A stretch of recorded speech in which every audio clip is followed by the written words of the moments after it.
Recording has started. Thank you for tuning in to today's webcast with Nielsen Catalina Solutions. My name is Zina Pagan, ARF Marketing Manager and your moderator for today. Before we begin learning about the new ROI paradigm, I'd like to inform you of the following. The audio will be streamed. This means that you will be able to hear us throughout your computer speakers. However, if you prefer to use a teleconference option, please use the information displayed on your screen. Should you have any questions during the session, please submit these using the chat function on the left side of your screen. The session will be recorded. If you would like to view the recorded event, it will be available on demand within 2 weeks from today.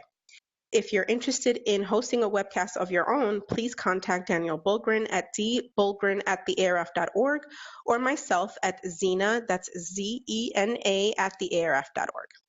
Also, we do have a few events coming up. If you're in the Minneapolis area next week on April 12th, please join us for our cross-platform event. Also, in June, our audience measurement conference will take place once again here in New York City. We do have early rates available. They do expire on April 15th, so don't wait too long to purchase your tickets at a discounted rate. And now, I'd like to introduce you to Leslie Wood.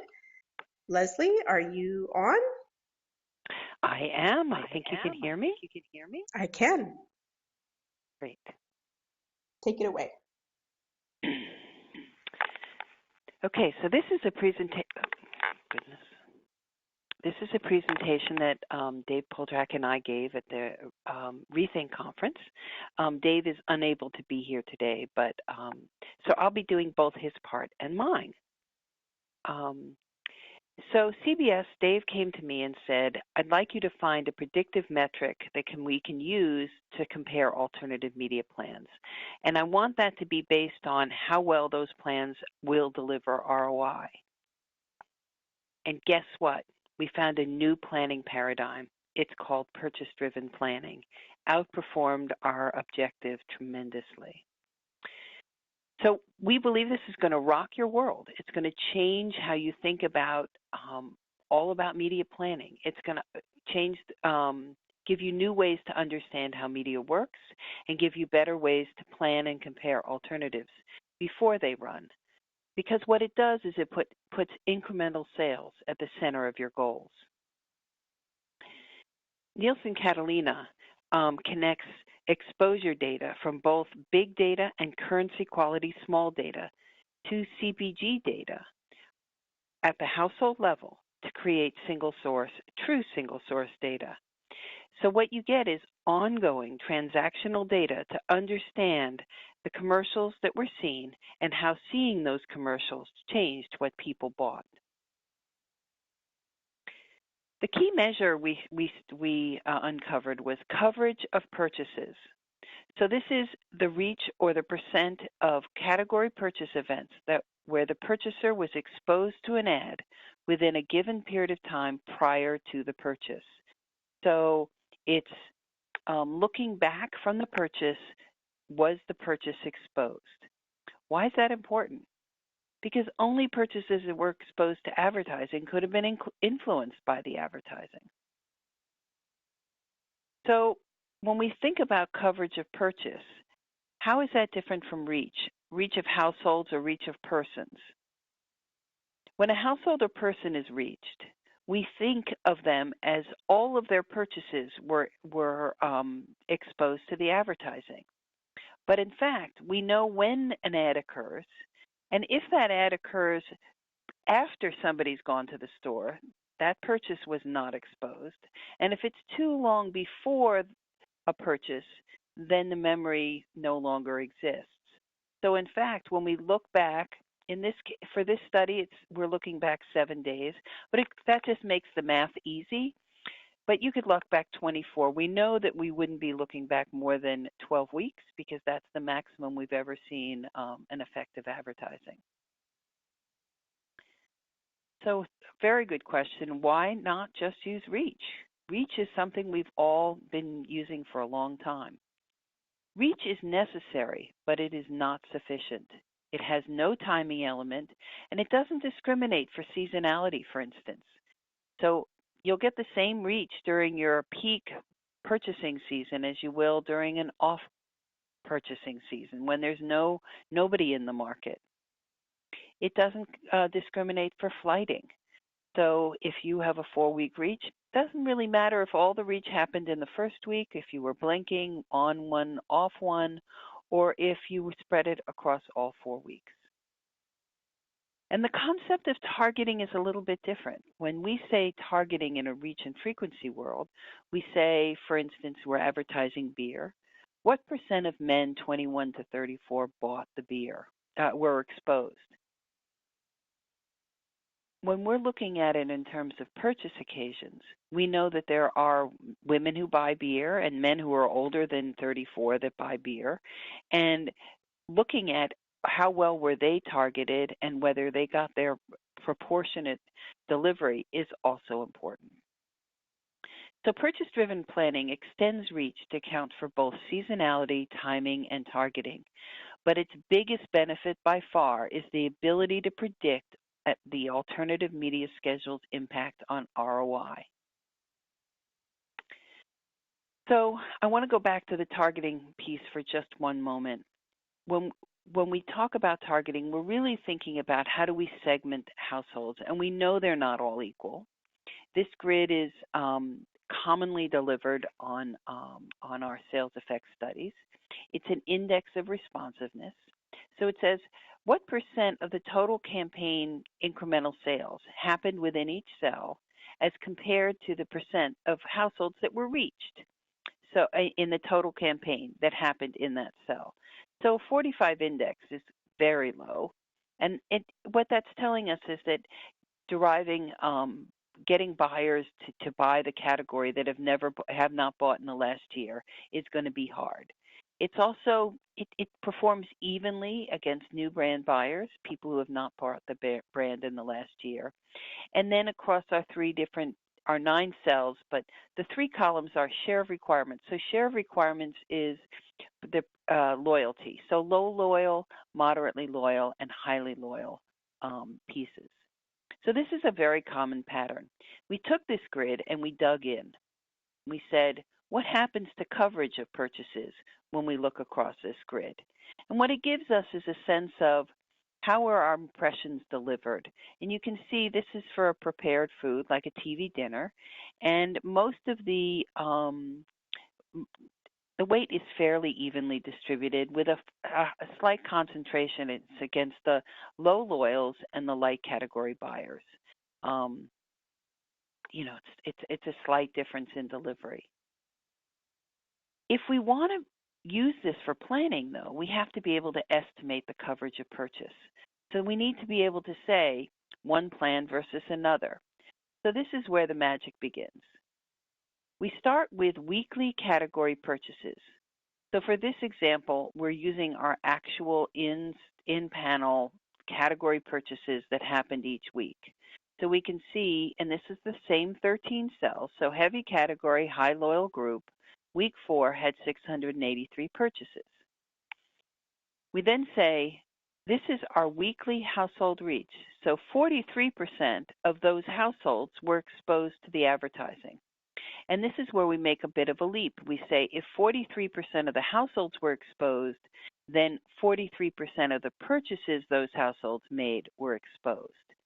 And we estimate by multiplying them together that 295 purchases were exposed to advertising.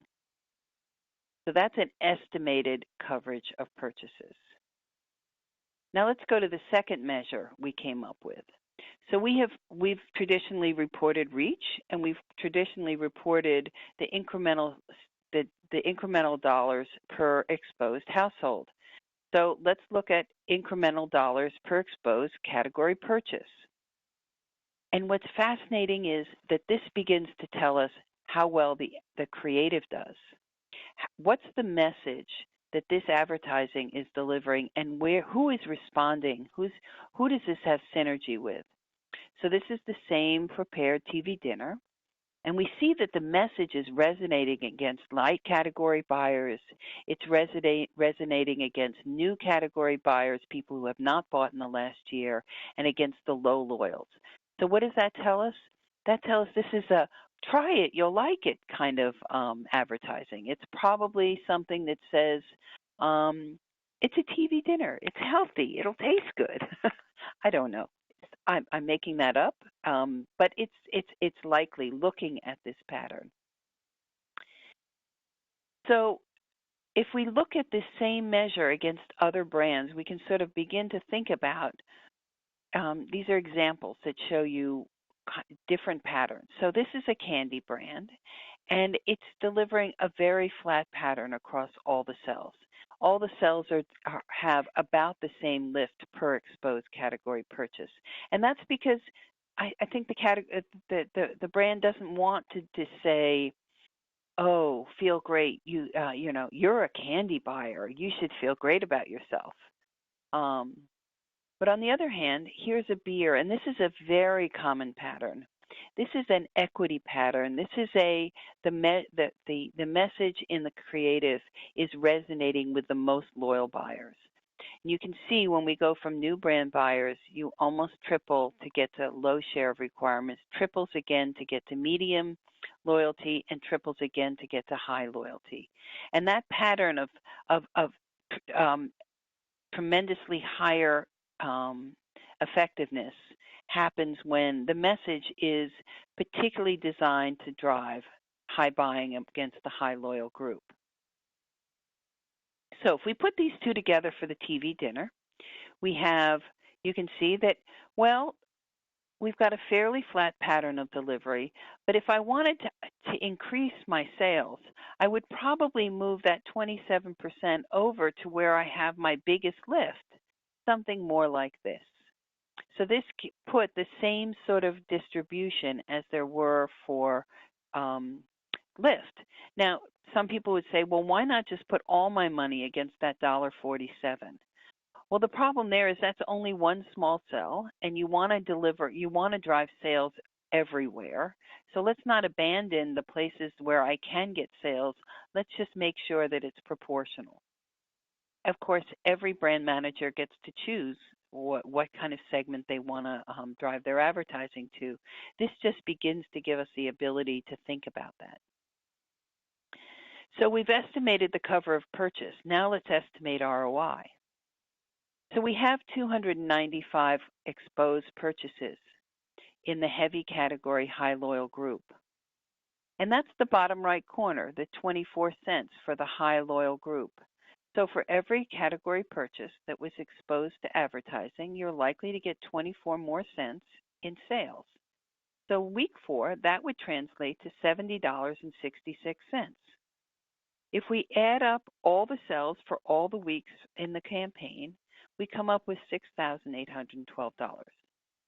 So this is phenomenal. We have an estimate of the lift, and we know lots of these pieces of information. So weekly sales are available from HomeScan or NCS, or if you're not a CPG, I'm sure you can look at, you have a way of looking at these cells. Weekly reach, that's something that, we're really good at estimating ahead of time. So you need to be able to do a good job against each of these cells, but that's not incredibly difficult. If you've run sales effects before, you can get the dollars per exposed category purchase. You can look at the kind of advertising you're airing and understand it, and you begin to see what part does each of these play. What part does reach play? What part does my sales, my lift play, and the creative play? So understand that in this set of estimates, we're using actual numbers, right? So I've got actual weekly sales and actual weekly reach.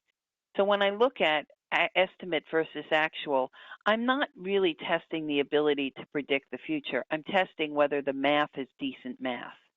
And what you can see is it is. The math does a really good job of estimating both the coverage of purchase and the incremental versus actual, the incremental dollars achieved. So here's an insight. When we look at reach, we know that reach is generally reported in a digital world against the entire campaign. So you're often seeing things of 40%, 30, 20, 15% reach. But when we go to coverage of purchases, because it really is about weekly reach, they rarely cross the 10%. And that's really not a factor of just what digital's capable of, but it's how it's bought and who it's targeted to. Television, generally we're reporting campaign reach here, but in general they do look at 4 weeks and often look at 1 week. So the reaches tend to be much higher. TV also delivers higher reach in general. So how do I use these new measures? Let's try an example. So what I want to do is find a schedule that's likely to have a higher ROI. I'm going to estimate my 2 measures, and I'm going to test some alternatives. Move the when the advertising happens across different weeks. I'm going to try better segments, and I'm going to try putting in higher reach elements. So this is my dreamed of, hoped for dashboard.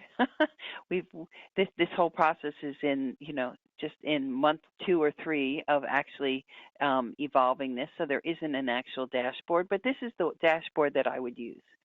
So in the upper right we have the coverage of purchases, and you can see that this is sort of a moderate kind of, they target maybe moderately loyal. It's nothing particularly dramatic. But the creative is actually that brand equity kind of creative. They're driving substantially more sales. In this case, doubling every time they move to the right. And so it's a message that really resonates with the loyal buyer. On the bottom, we can see that these are the 13 cells, and we can see each week of activity. So they were in 3, out 2, in 2, out 2, in 2, out 1, in 1. And you can see by the width of the bar how much coverage they actually had each week. So this particular schedule delivered $11,482 in incremental dollars. That's within our panel. The percent of purchases that were covered were 15%. And the incremental dollars on average, that's the average across this whole piece, given how it was delivered, is 25 cents per exposed category purchase. So let's take this schedule and let's improve it. The first thing I want to do is look at different weeks. So if I take each week, I take the sum of the impressions that were delivered across the week, and instead of buying them in 3, out 3, I'm going to put the same GRPs in every week. By doing that, I get 4% higher coverage of purchases, and that 4% drove 34% more incremental dollars. Tremendous. The next thing I do is I'm going to retarget. I'm going to move 2% of the impressions out of the new brand buyers and new category buyers, the people who had not bought in the last year. And I'm going to move them into brand buyers because that's where the biggest lifts are. And I just am putting them equally into all nine of those cells. And in this case, what I'm doing is I'm getting higher dollars per exposed purchase. I'm moving money to where the higher return is. And doing that gives me 3% higher sales lift. And then I go and I said, well, let me see if I can buy programs that have a higher reach. Now, reach costs money, so I drop my impressions by 10%, and I increase the reach of the schedule. And what I see, it's really 2% higher reach. It's a rounding. Sorry, it's 2.1 or 2.2% higher reach that looks like 3. But what I end up getting is another 15% incremental sales from that additional reach. Reach is critical to driving incremental sales. So what I also did was now we go to digital. And this is a different campaign, different brand. And we can see that they did a really good job of targeting. Almost all the way went to loyal buyers. You can see this pattern of, well, one cell actually drove some incremental sales, but pretty low incremental sales everywhere else. They did have equal weight pretty much across the whole period. Slight change in where it was delivered, but the incremental sales were $16. The coverage of only 2% of purchases were covered, and the per exposed category purchase was 3 cents. So let's see if we can do this, improve this schedule. So the first thing I did was say that creative is terrible. So I went to a sister brand in the same company, same category, so I know they know how to do creative, and I switched in better creative. 17 times better. So I end up with $288, and the entire thing comes in on the per exposed category purchase. When I say let's do better targeting, I don't want all my impressions only against loyal. I'm going to spread them more, distributed more towards where my advertising works. I get another 10 times that number, and I get 2,747 cents. So I'm moving from 0.2% coverage to 3.7. So clearly there's ways that by just understanding what parts of the equation are not working, you can fix it and adjust it and do better. So I wanted to share some examples of what brands look like. We've got, this is back to Creative Matters. The bottom two are the vast majority of digital. The creative does very little. Creative isn't tested. It's not developed. It's not evolved. The ideas, it goes on and off. It's so fast, but they're actually not building great creative. But it's possible. And in fact, there are many examples of really good creative on the air for on digital. It's just not the norm. So guess what, guys? You need effective creative. Don't bother advertising if you don't have good creative. It's worth it to test it. We see the same thing in television. What we also see is very different levels of the kind of lift you can get for different kinds of brands.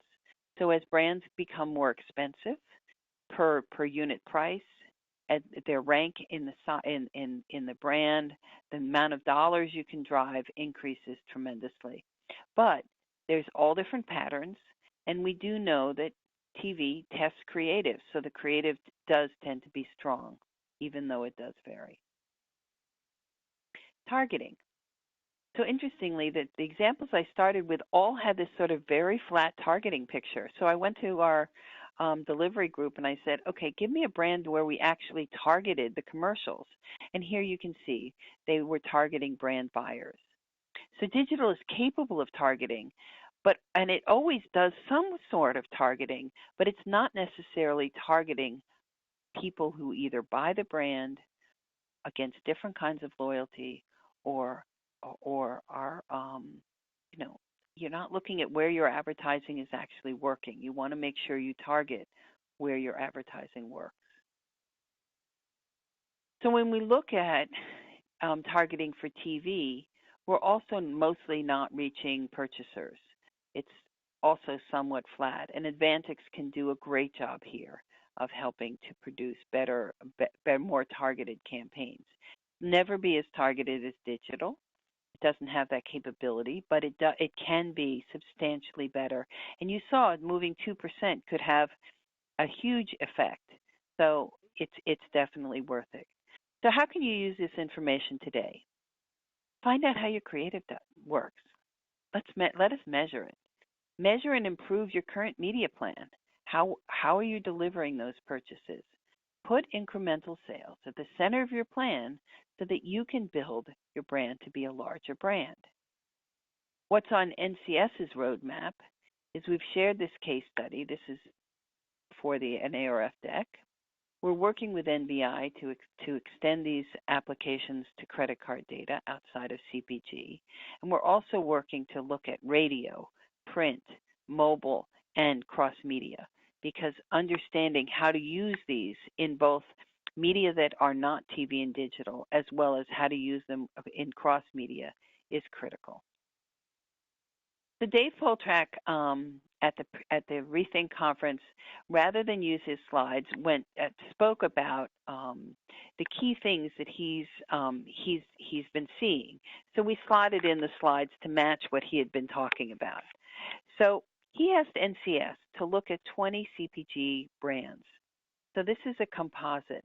And we looked at them for what happened between 2013 and 2015. So we looked at what percent of their money went to prime time, and you can see it dropped 41%. That 41% drove a 13% decrease in the reach. So the decline is definitely there. You would wonder, do we see the same kind of decline in sales? And we do. There's a large drop, huge, $64 million drop in sales, in the retail sales data for these same 20 CPG brands. Dramatic decrease. So the idea was to dig in and look at more data. So let's see. If we look at this, what Dave wanted to say is it's hard to know whether this is a chicken and an egg. Did the retail sales go down because they weren't advertising in prime, or did they stop advertising in prime because the retail sales went down? It's hard to understand which one came first. But we do expect that across 20 brands, they couldn't all have had problems with the brand. So our guess is that the products were effective. So what would happen if the reach were restored? So we're going to look at 3 sample brands, and this first one is a beauty care product. And we started with their reach, and they actually had 1/3 of their target, 32%, were actually reached across time against their target. If we add 7 announcements per week in prime time, spread across all 7 days so that they don't influence, we can see that we can significantly increase the reach. So as you move from 32 to 41 up to 50, or look at the total campaign reach of going from 71 to 83. We see the same sort of pattern in snack food brands. They're the snack food brand, delivering substantially more reach. And when we look at this prepared food, we see that they had under a quarter, less than 1/4 of the reach, weekly reach of their target. When we start adding primetime spots, we can see this dramatically increase from 66, even for a total campaign, to 91, and the weekly reach going from 23 to 46.7. Very important. If we then say, actually, we know that the effect of advertising is most dramatic in the first 2 days or 48 hours, what happens to the 48 hours for these same things? So we can see that our 48-hour reach went from 13 to 25, dramatically increasing the effect. For snack foods, it went from 16 to 28. Prepared foods went from 10 to 29. That's 3 times the level of purchases that are heavily influenced by the advertising. So this would be expensive. You can see it has a tremendous influence, but it would be expensive. But these brands ran between 182 and 655 spots per week. You know that many spots per week generated excessive frequency against a very small portion of the buyers. So some of the money that was delivering that immense frequency could be deployed to deliver higher reach and to be deployed with prime time. So we didn't want to only confine the analysis to CPG, and so we look at the same sort of thing amongst retailers. Now, retailers mostly have their purchasing happening over the weekend. So then you say, wow, I want to know whether my key Thursday, Friday campaign reach declines. So we looked at what happened to the total campaign, and we can see that the total campaign across the average prime time spend went down 12%, and that actually drove almost a comparable amount of reach decline for the Thursday, Friday period of time, which clearly would have had an impact on who went to the store over the weekend. So these are the key kinds of brands and analyses that CBS is using purchase-driven planning to go back and look at. What if we were to build better reach? What if we were to put in alternative plans to develop better, higher incremental sales for the same kind of budget? Thank you. Are there any questions?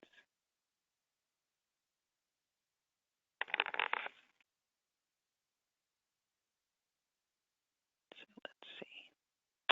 Zena, I'm going to stop my sharing, and we'll see if there are questions.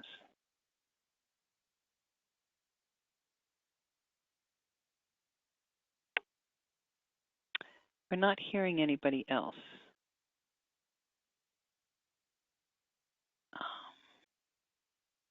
Zena, I don't think we're hearing you. Hello. Sorry about that. There you are. Great. Can you hear me?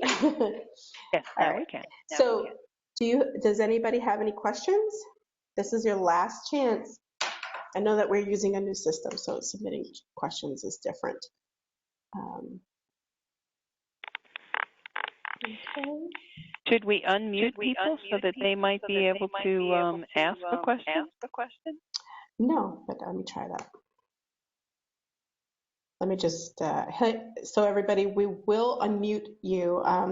If you have any questions, please feel free to try to voice them out for Leslie.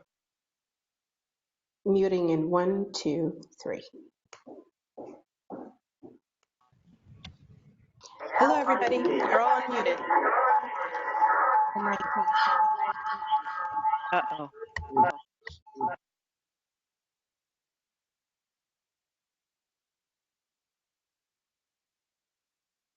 Leslie, I'm not sure if that's going to work out with all the feedback. No, that did not work. Maybe you can tell them where to put, their message in the chat box.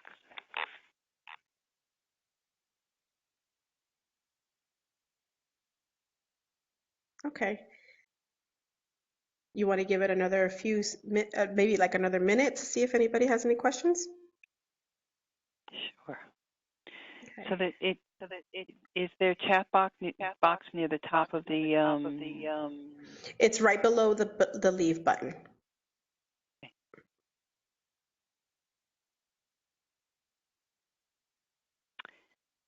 All right. Well, one option is if they do have questions, Leslie, they can send them to me and I can send them directly to you.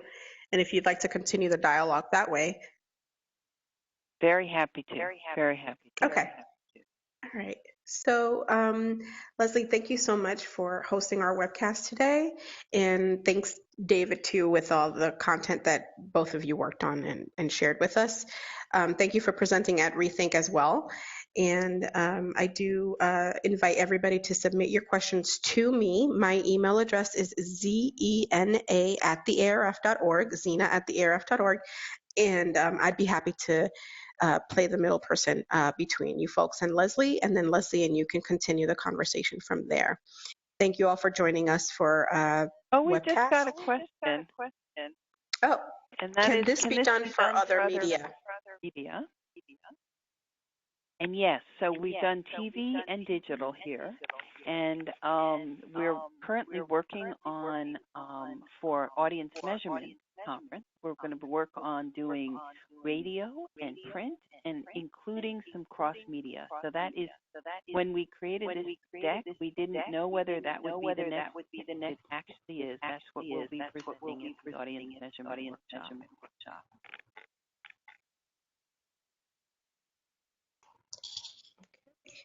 Any other questions?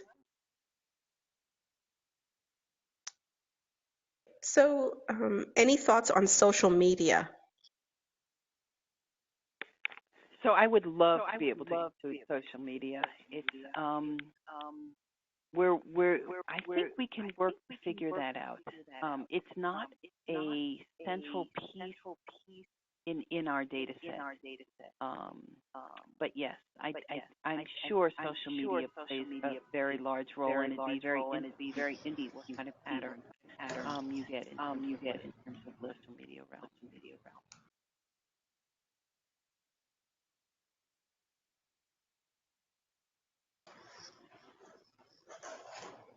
Okay.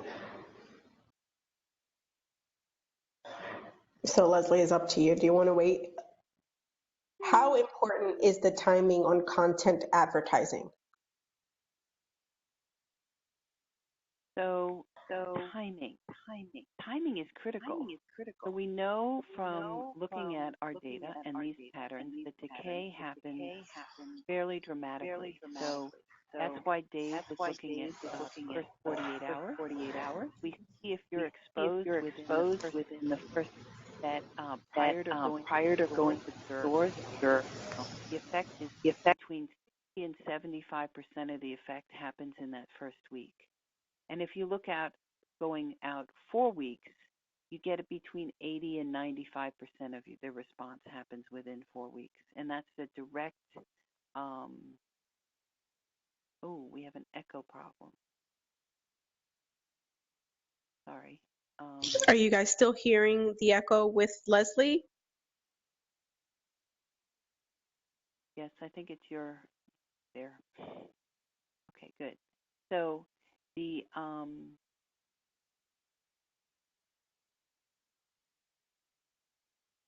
the decay that happens to the direct effect of advertising goes from about 60 to 75% within the first week. Down, you get about 80 to 95% of the effect within 4 weeks, and the full effect happens within 12. So we see that in single source. We see that in marketing mix. So timing is really critical, and that's the reason for looking at that 48-day window. Dave is very keen on that 48-day window. Are there any other questions?